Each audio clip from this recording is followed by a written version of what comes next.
İbrahimin Allah Teala deyir, iz ibtəla İbrahimə Rabbuhu, Rəbb imtihan edir. Odun üstünə atanda İbrahim neçə yaşı var idi bilirsiniz? Tarixə baxın, 16 yaş. 16 yaşında bir cavan meydan oxuyur. Adamı düşündürür. İndi sən 16 yaşında olan cavanların bir dənə arzularına bax, düşüncələrinə bax, baxışlarına bax, hamıya aid deyil. Maşallah, adamın bəzi cavanları görəndə ürəyi açılır və belələri də az da deyil, şükür olsun Allah, mən görüşlərdə oluram, görürəm. Amma bəzi cavanlara baxırsan, uşaqdırlar, hələ böyüməyiblər. İbrahim 16 yaşında o tonqalın üstündədir və meydan oxuyur. Həzrəti Cəbrail gəlir, nə qulluq deyir, yox, sənlik bir şey yoxdur. Bu İbrahimin əzəmətidir. Ona görə əziz Allahımız deyir ki, ibtəla, imtihan eləmişəm İbrahimi. Siz elə bilirsiniz ki, elə asandır Xəlilullah olmaq, Allah dostu olmaq. Allah dostu olmaq üçün gəlir insan çətinliklərlə üzləşsin, elə sırf rahat 2 rükət dur, sübh namazını qıl, onu da qılandan sonra ay maşallah gecə 4-də işləmiş durmuşam, məni cəmaat yatmışdı, elə bundan keçmir, Allah qəbul eləsin.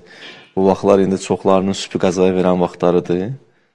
Qəza verməyənlərdən də Allah qəbul eləsin inşallah. Amma o qılanlar da çox, ay maşallah sübh cəmaat. İbrahimə bax, coharalardadır.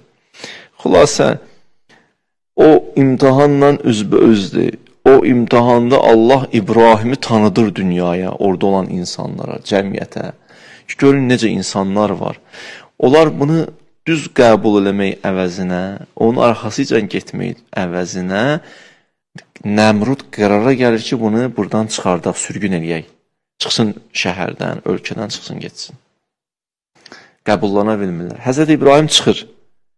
Gedəndə belə bir cümlə deyir. Üstür Beytül-Müqəddəsə tərəf gedir. Deyir, qalə inni zahibun ilə Rabbi səyəhdini ayədir. Mən Rəbbimə tərəf gedirəm. Beytül-Müqəddəsə gedir, amma deyir, Rəbbimə tərəf gedirəm. Bu nəyi mesaj verir bizə, cavan dostlar, qardaşlar? Bu bizə, bu ayə bu mesajı verir ki, gələk tohidi dünya görüşü ilə yaşayan insan bütün həyatı belə olmalıdır. Nə mənada? Getdiyim yer, qurduğum karyera, etdiyim səfər, oturduğum dostlar, bunların hamısı ilə mən Rəbbimə yaxınlaşa bilirəmmi? İbrahim isə buradan çıxır, başqa şəhərə gedir. Deyir, mən demir filan şəhərə geyirəm, deyir, mən Rəbbimə tərəf geyirəm. Yəni, mənim addım ki, atıram həyatımda, addım atmağımın fəlsəfəsi Rəbbimə yaxınlaşmaqdır. Hər an mən Rəbbimə yaxınlaşıram. Mənim məqsədim, qayəm, məramım,